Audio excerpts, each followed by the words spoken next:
13장 53절부터 58절까지 말씀 우리 한 절씩 나눠봅니다. 예수께서 이 모든 비유를 마치신 후에 그곳을 떠나사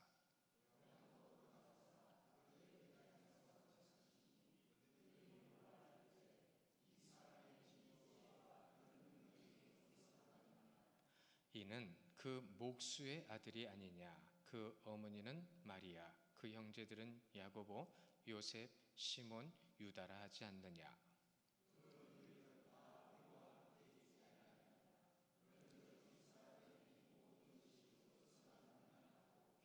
예수를 배척한지라. 예수께서 그들에게 말씀하시되 선지자가 자기 고향과 자기 집 외에는 존경을 받지 않음이 없느니라 하시고,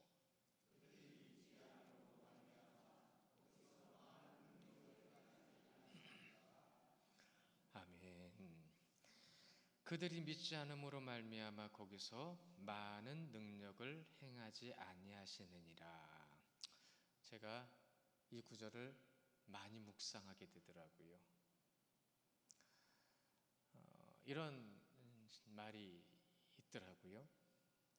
잘 들어보시고 저도 고민을 좀 했습니다. 과연 알고 있다고 생각하는 건가?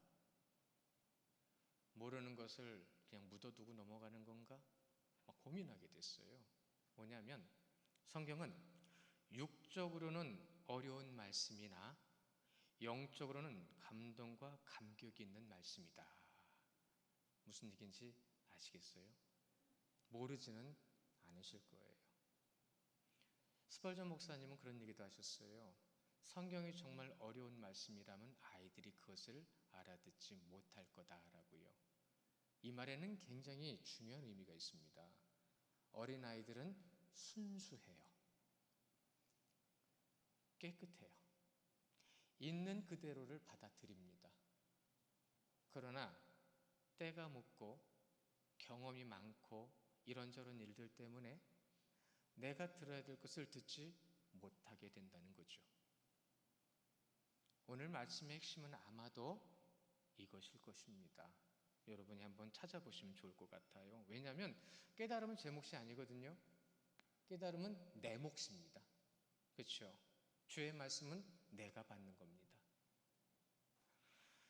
많은 분들이 오늘 이 마태복음 13장에 있는 마지막 이 단락에 있는 부분, 이 말씀에 제목도 그렇죠. 거기 붙어 있어요. 고향에서 배척을 받으시다.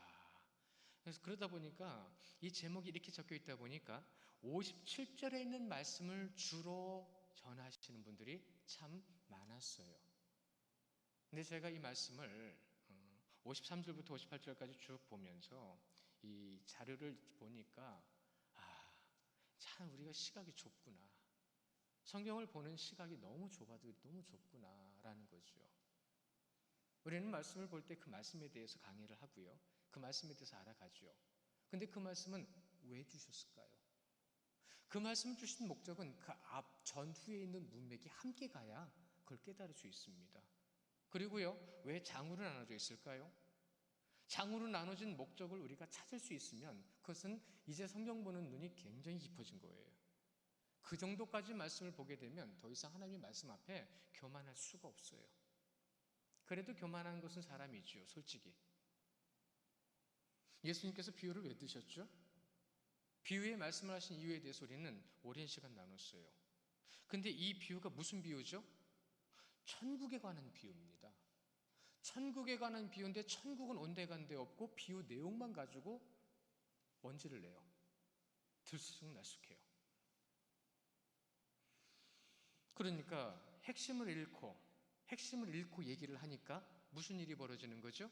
분쟁이 일어나는 겁니다. 아니, 요는 이건데 이거 가지고 싸우고 있다는 얘기예요. 요는 이건데 감정 상했다고 싸우는 거예요. 이 기가 막힌 거죠. 근데 우리 가운데 이것이 사실 상당히 많다는 겁니다. 한 발자국만 물러서서, 지난주에 누가 그런 말씀 본인이 하시길래 제가 속으로는 굉장히 재밌으면서도 좋으면서도 묘했는데 뭐냐면 내일 싸우자고 그랬더니 내일 만났는데 안 싸우더라는 거예요. 오늘 당장 싸울 일인데 내일 만나면 어떻게 한다고요? 안 싸운다고요? 그럼 그게 싸울 일이라는 거예요? 안 싸울 일이라는 거예요? 안 싸울 일인데 싸우려고 덤볐던 거예요. 이런 것들. 우리는 핵심을 잃어버릴 때가 많아요. 여러분이 잘 아시는 것처럼 우리 요한복음도 강의를 했는데 잘 기억은 잘 안 나실지도 모르겠지만 중심만 아시면 됩니다. 요한복음의 7가지 표적은 무엇 때문에 말씀하신 거죠? 예수님이 하나님의 아들이시라는 거. 하나님의 아들이시라는 것을 분명히 말씀하시는데 사람들은 뭐만 기억해요? 표적만 기억해요. 야, 한번 해봐라 라고 했던 관리도 있었어요. 표적을 기억하니까 표적만 가지고 능력만 가지고, 근데 그 표적과 능력의 핵심은 뭐예요? 하나님의 아들 오직 예수 그리스도. 그러니까 말씀을 볼 때에 우리는 하나님은 사랑이시라 하죠. 성경을 딱 한 단어로 표현하면 뭐라고요? 저 답을 말씀드리고 질문합니다. 성경은 한 단어로 사랑입니다. 사랑. 그러면 질문을 또 드리게 되죠. 사랑하고 계십니까? 아멘 소리가 하나도 안 나네. 사랑하셔야 합니다. 사랑이 뭔지 이미 알고 계십니다. 근데 우리는 말과 혀로만 할 때가 있다는 거죠. 이런 겁니다. 사랑은 온데간데 없고 뭘 하고 있는 거예요? 사랑이 아닌 다른 걸 가지고 들쑥날쑥하는 거예요. 들썩들썩하는 거예요. 그럼 사랑하십시오. 제가 아는 선배 목사님 중에는요, 당회를 할 때에도 무슨 회의를 할 때에도 성도들이 모였을 때도 뭘 하다가 이게 사랑이 안 나타나면 그만하고 나가신대요. 처음에는 성도들이 굉장히 화도 나고요, 이상하게 쳐다봤는데 나중에는 아차 싶은 거죠. 저도 한번 해볼까요? 그래도 우리 교회 성도님들은 좀 나아요. 네, 여러분 잊지 마세요. 여러분들 장점 많지만 단점도 있다는 거예요. 근데 저는 여러분 장점만 말하고 싶어요. 우리 교회 성도들이니까. 성경을 보는 관점, 인간적인 시각이 참 많다는 겁니다. 인간의 시각, 그것을 의존하니까, 인간의 시각을 의존하니까 무슨 일이 벌어져요? 인간의 주관이 드러나는 거예요. 하나님의 말씀은 인간의 주관이 아닙니다. 하나님의 뜻입니다. 하나님께서 우리에게 주시고자 하는 말씀의 목적과 뜻을 우리는 품고 알고 알아서 그 말씀 뜻대로 살아야 되는 거예요. 이것이 우리에게 주신 하나님의 말씀, 여러분 잘 생각해 보셔야 합니다. 이단들은 왜 교회에 이미 섬기고 있는 사람들을 자꾸 미혹하죠? 안 믿는 사람들 잘 전도 안 해요. 왜 이단들은 왜 그러죠? 알기 때문에 그렇습니다. 뭘 알죠? 교회에도 부조리가 있다는 거, 부패함이 있다는 거. 그 부조리와 부패를 어떻게 하는 거예요? 후배 파는 겁니다. 그래서 이 마음의 불평불만을 드러내게 해요. 그치라고 하면서 공감해줘요. 그 공감하는 그 틈을 타고 들어가서 자신들의 방식을 사용하죠. 거짓말도 하고 자신들이 옳다고 얘기하고. 그러니까 교회가 가지고 있는 약점을 파고 들어와서 자신들의 것을 쇠뇌시키는 겁니다. 그러니까 이런 거죠. 잘못된 것을 들추고 그 들춘 밑에다가 자신들의 것을 깔아놓는 거예요. 어느 순간에 나도 모르게 그것을 믿게 되죠. 교회가 못하는, 교회가 하지 않는 거짓말 사랑, 속이는 정, 이러한 것들로 사람들을 넘어뜨리고, 이제 그 넘어뜨린 것을 가운데에 그나마도 잃어버릴까봐 전전긍긍하게 만들어서 못 떠나게 만들고, 교회가 가지고 있는 부패와 부조리, 이기적인 것을 스스로 말하지 않고 스스로 고치려고 하지 않으니까 그것을 이용하는 거예요. 말씀에 있는 그대로를 하지 않는 것을, 말씀의 뜻을 따르고 있지 않은 내 모습을 드러내기 싫어서 들통날까봐 전전긍긍하고 있는 모습을 이용해서, 그래도 여러분 잊지 마십시오. 그렇게 속썩이던 제자들도 결국은 성령이 임하실 때에 변화되었습니다. 그렇게 우리가 부족하고 연약하고 부조리가 있고 이기적인 모습이 있다 할지라도 주님을 믿는 믿음 안에 서 있을 때만이 주님께서 역사하시는 때가 온다는 것을 믿으시기 바랍니다. 우리는 언제까지 인내해야 될까요? 언제까지 우리는 이 부족한 모습을 가지고 예수님을 슬프시게 해야 될까요? 탄식함으로라고 하셨잖아요, 주님이. 말할 수 없는 탄식으로라고 말씀하셨어요. 하나님이 탄식한다라면 우리가 탄식하는 수준하고는 비교할 수 없는 거잖아요. 그런데 우리는 탄식조차 하지 않는 삶을, 주의 말씀을 꼭 붙잡아야 되는 삶을 살아가지 못하고 있는 우리의 모습이 이렇게 드러나고 있는 것을 자주 확인하잖아요. 벌써 2023년도가 이렇게 왔어요. 이렇게 와 있는 이 자리에서 우리가 말씀 가운데서 여러분 반복해서 강조하여서 말씀하신 가라지 비유를 기억하시죠? 많은 사람들이 모여 있는 데서는 설명만 하셨어요. 왜요? 못 알아들으니까 이게 있다라는 것을 알리셔야 했어요. 그러나 제자들에게는요, 해석을 해주셨어요. 왜요? 제자들은 온전히 그것을 믿을 수 있게 해주셨고 믿게 됐고, 그로 인하여서 진짜 하나님을 믿는 믿음이 뭔지를 알기 때문에 목숨을 아끼지 않았습니다. 목숨을 아끼지 않는 믿음이 뭐죠? 죽음이 코앞에 있어도 흔들리지 않는 믿음이 뭐냔 말입니다.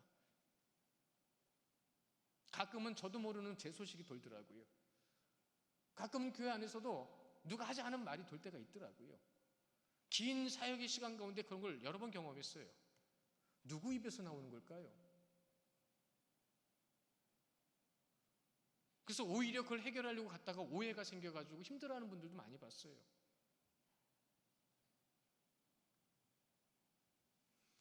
하나님의 말씀은 따라하십니다. 있는 그대로 듣고 아는 대로 행하며 믿음대로 인내하라. 믿음대로 인내하라. 이것이 하나님의 말씀 믿는 자의 가장 중요한 덕목입니다. 있는 그대로 들어야 되죠. 아는 대로 행해야 되는 거 맞죠. 그런데 그것이 우리의 믿음이 주의 놀라우신 뜻이 나타나는 그 순간까지는 우리는 무엇을 해야 된다고요? 인내해야 돼요. 누가 흔들어도요, 내 몸이 연약하고 내 삶이 고달프고 내 환경이 거친 환경 속에 머물러 있다 할지라도 내가 그 믿음에 흔들리지 않는 것, 기도로 준비하고 말씀으로 무장하고 인내로 전투하며 사랑으로 승리하는 거잖아요. 인내에 사랑이 오게 된다는 거. 근데 우리는 인내하려고 하지 않아요. 자, 오늘 말씀하고 좀 다른 말씀 드리는 것 같죠? 아니요. 말씀을 보는 시각에 대해서 제가 이 절에서, 이 장에서, 이 말씀서에서 큰 시야를 볼 줄 아셔야 된다는 말씀을 드렸죠.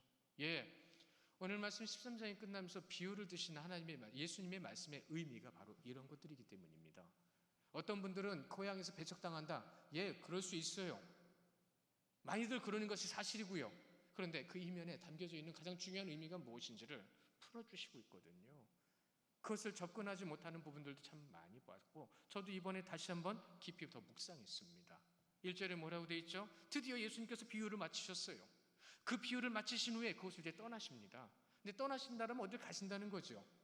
떠나신다면 어딜 가시는 건데 어디를 가시죠? 53절에 예수께서 이 모든 비유를 마치신 후에 그곳을 떠나 54절 함께 봅니다. 시작.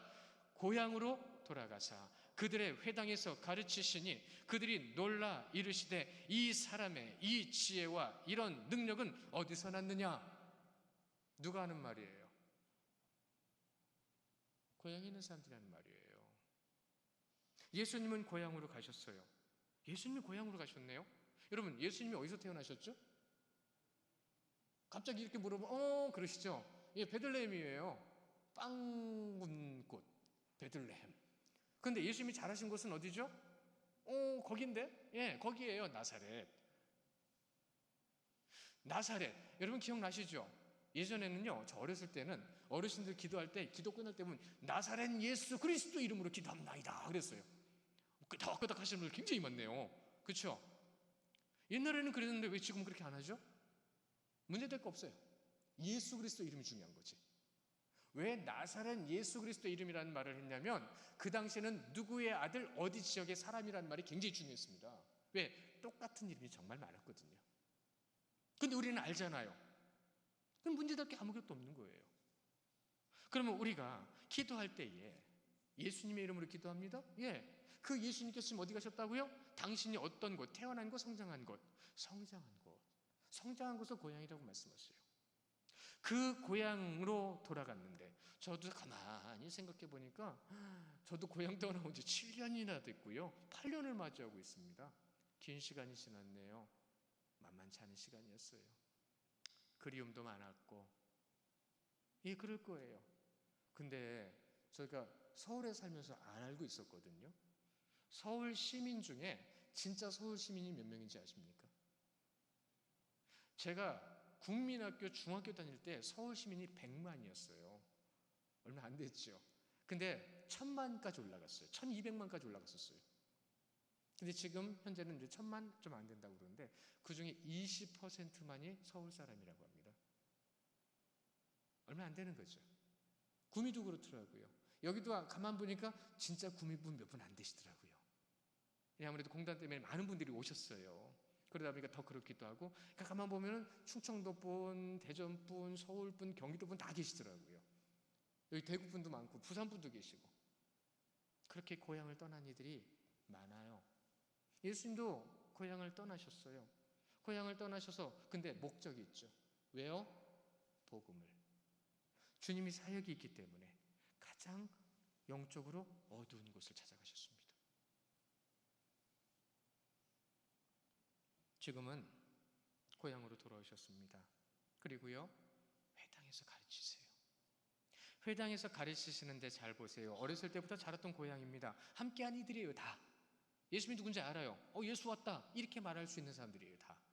그들이 있는 곳에서 주님은 성장했고, 성장한 예수가 청년이 돼서 돌아왔고, 이제는 회당에서 율법을 가르칠 수 있을 만큼의 율법의 지식을 가지고 있다는 것을 그들은 알았습니다.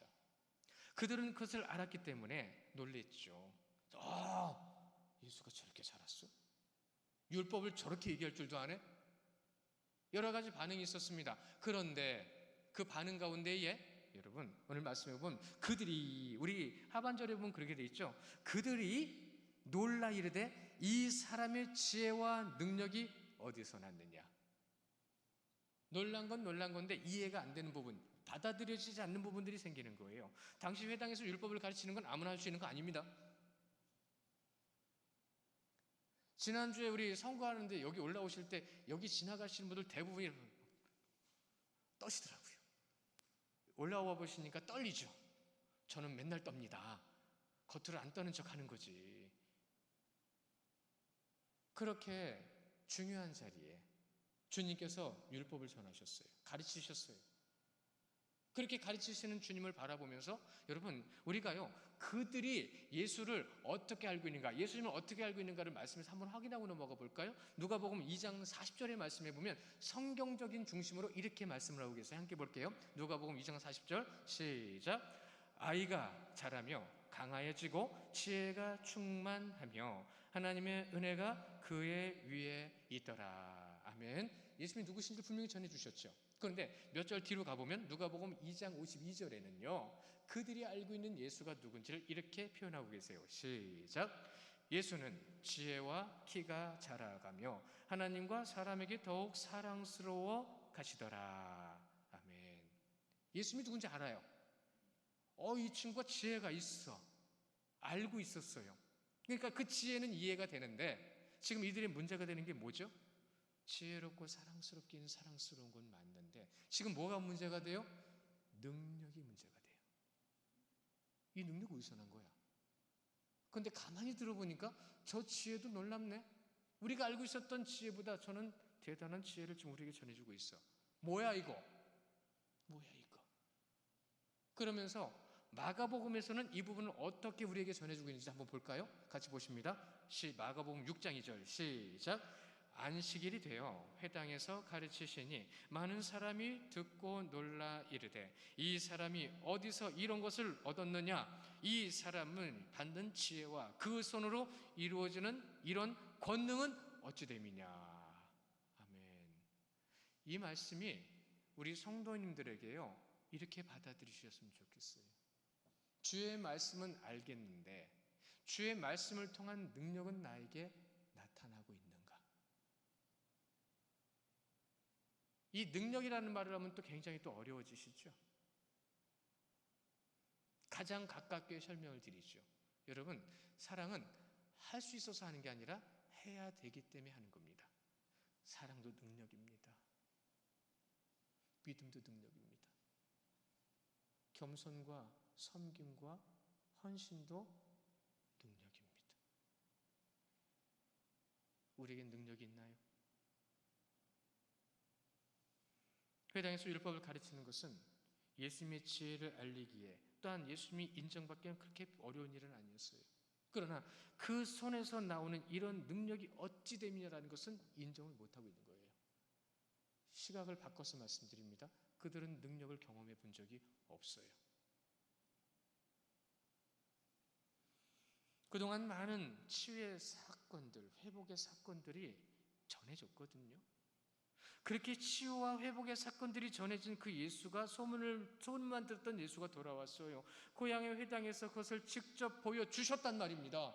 이 능력이 무엇이냐라고 하면 거기서도 치유가 있었단 얘기예요. 근데 이건 뭐지? 하나님께서 주시는 말씀 안에 능력이 나타나고 있는데 인정을 안 하고 싶은 거예요. 어쩌? 이거 봐라. 이거예요. 이게 예수잖아. 여러분들 안에서 치유의 놀라운 역사가 나타나기를 저는 간절히 원해요. 여러분의 삶 가운데 하나님의 놀라운 지혜를 통해서 그 지혜가 세상을 바꾸고 여러분의 삶에 놀라운 역사가 나타나는 것을 경험하기를 저는 간절히 원합니다. 그런데 그것을 말하는 사람을 무시하고 그걸 말하는 사람을 뒤에 가서 소곤소곤대고 쟤 뭔데? 라고 하는 모습들. 여러분, 현대교회에 이것이 굉장히 많다고 합니다. 능력을 경험해보지 못하니까 능력을 가지고 비아냥거리는 거예요.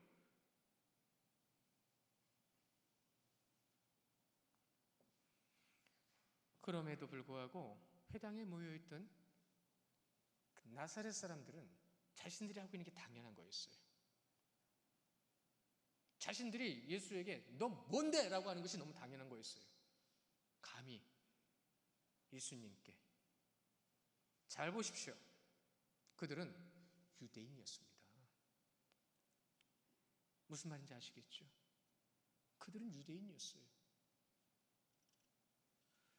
55절을 보십시오. 55절 우리 같이 읽어볼까요? 시작. 이는 그 목수의 아들이 아니냐. 그 어머니는 마리아, 그 형제들은 야고보, 요셉, 시몬, 유다라 하지 않느냐. 우리가 알고 있는 사람이란 말이다. 그는 목수야, 목수. 예수님께서 보여주신 회당에서의 지혜와 능력은 실제 그들 앞에 나타난 거잖아요. 그럼에도 그들의 머리에는요, 예수가 목수의 아들이라는 것, 예수의 가족을 우리가 알고 있으니까 그 알고 있는 테두리 안에서만 보고 싶다는 것. 유대인의 풍습은 그런 거였어요. 아버지가 목수면 아들도 목수가 돼야 되거든요. 당연한 것이었습니다. 예수도 그의 아버지가 목수가 아니냐라고 하는 것에 대한 그들의 시각은 벗어나지 않았어요. 벗어날 수가 없었어요. 마가복음 6장 3절에서도 아까 2절을 봤는데요. 6장 3절도 우리 같이 보실까요? 시작. 자막으로 같이 보실게요. 없나요? 그래요? 제가 막 말씀을 보다 보면 이럴 때가 있어요. 제가 읽어드릴게요. 마가복음 6장 3절. 이 사람이 마리아의 아들 목수가 아니냐, 야고보와 요셉과 유다와 시몬의 형제가 아니냐, 그 누이들이 우리와 함께 여기 있지 아니하냐고 예수를 배척한지라. 예수를 왜 배척했다고요? 내가 알고 있는 선에서 절대로 그 이상 용납하지 않는 거예요. 우리 교회 안에서도 누가 은혜 받았다고 하면 배척하는 분이 있으면 안 됩니다.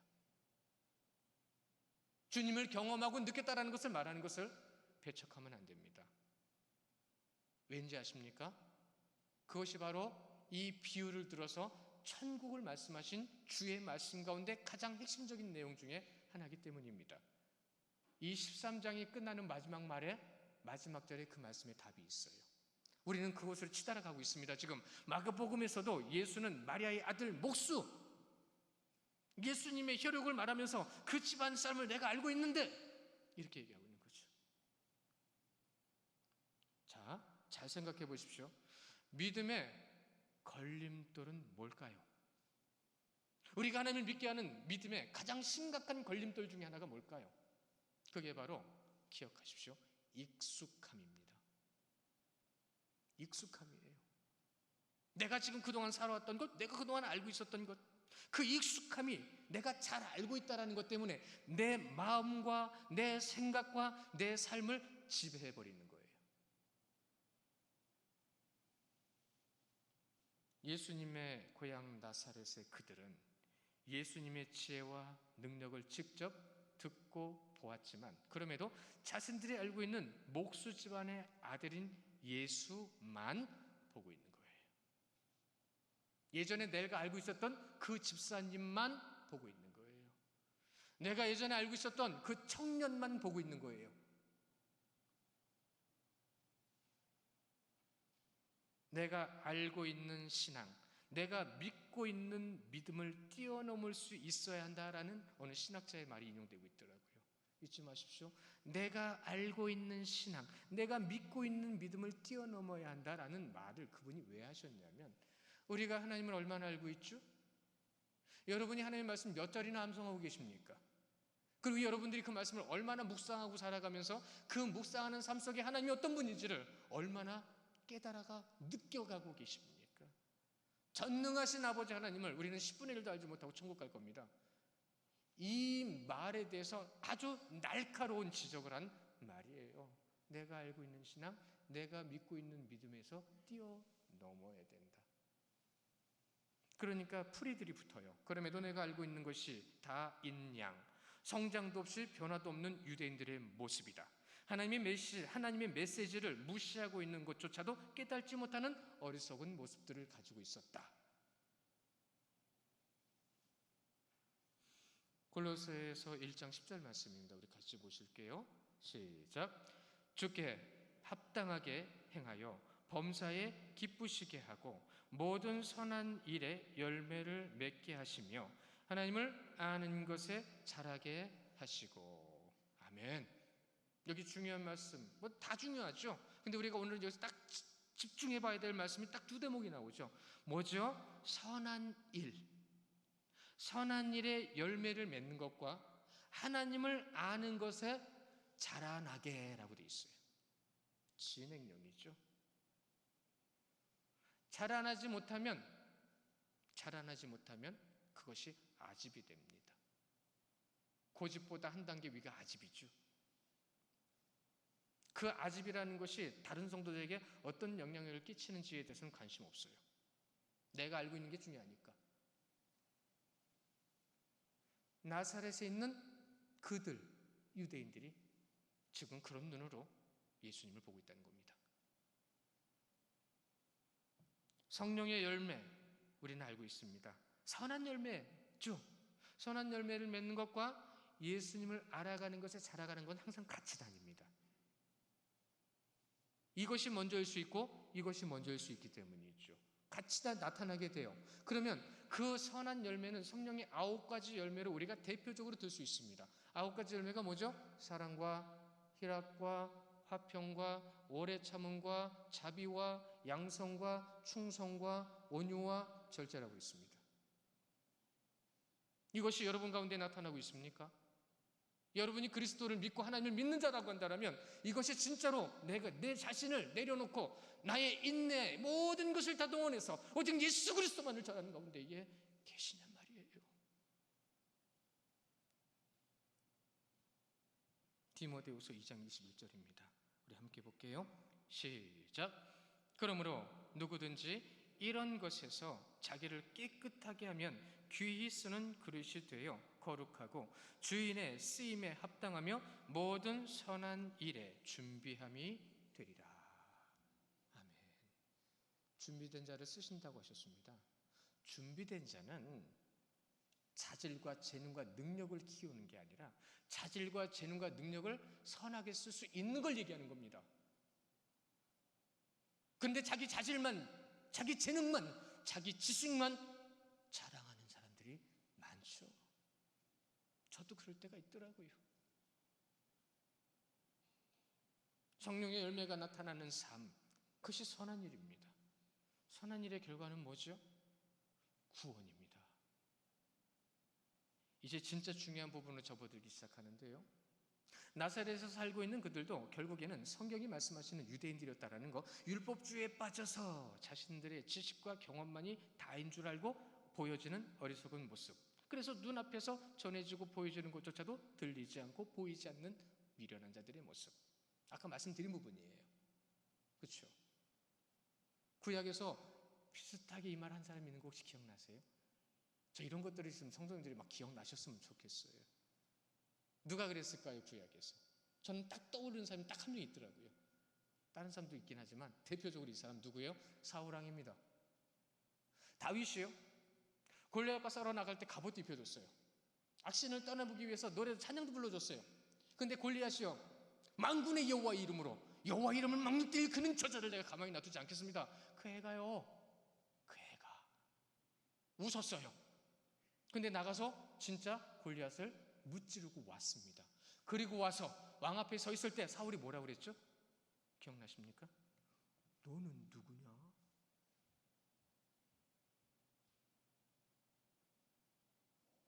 기가 막히죠. 코가 막히죠. 코가 막혀서 제가 잠깐 숨을 못 쉬었어요. 알고 있다는 것, 익숙하다라는 것이 사람을 어떻게 만들죠? 그 익숙함의 선에서 넘어서지 못하게 만드는 겁니다.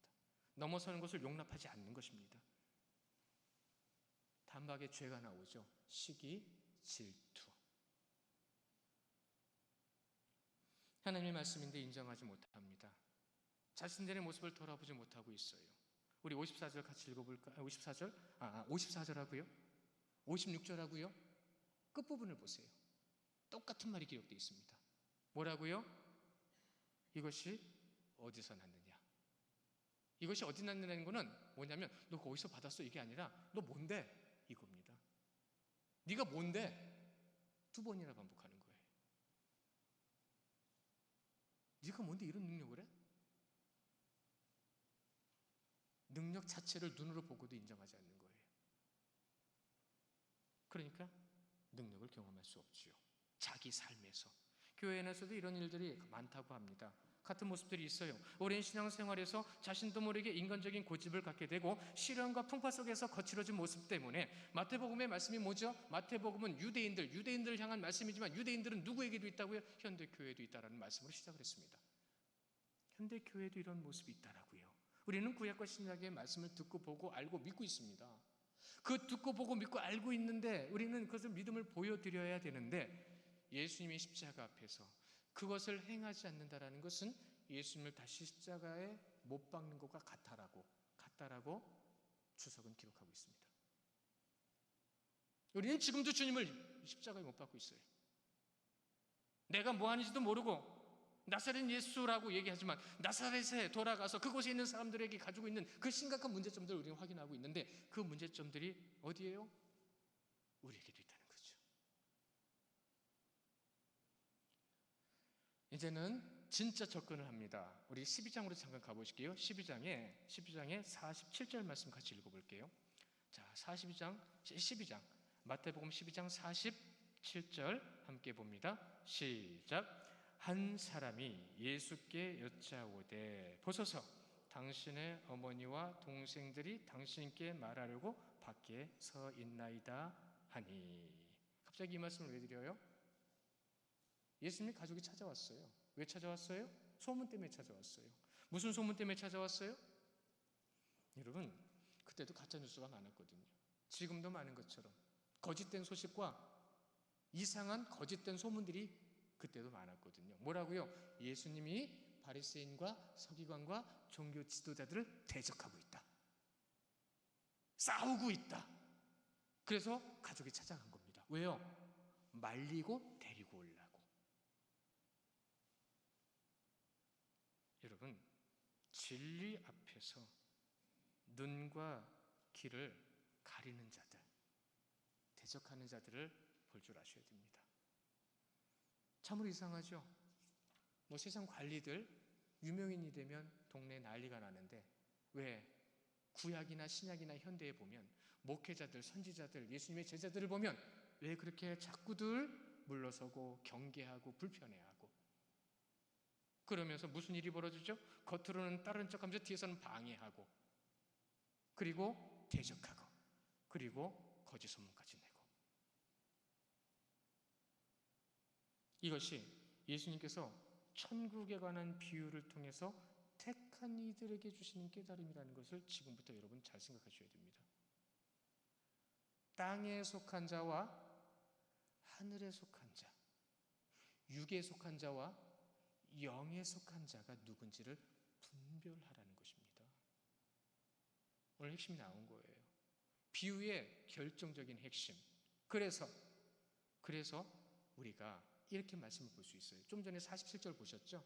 이제 49절과 50절 말씀, 마태복음 12장 49, 50 함께 봅니다. 시작. 손을 내밀어 제자들을 가리켜 이르시되 나의 어머니와 나의 동생들을 보라. 누구든지 하늘에 계신 내 아버지의 뜻대로 하는 자가 내 형제요 자매요 어머니이라 하시더라. 누구에게 속한 자를 얘기하시는 거예요?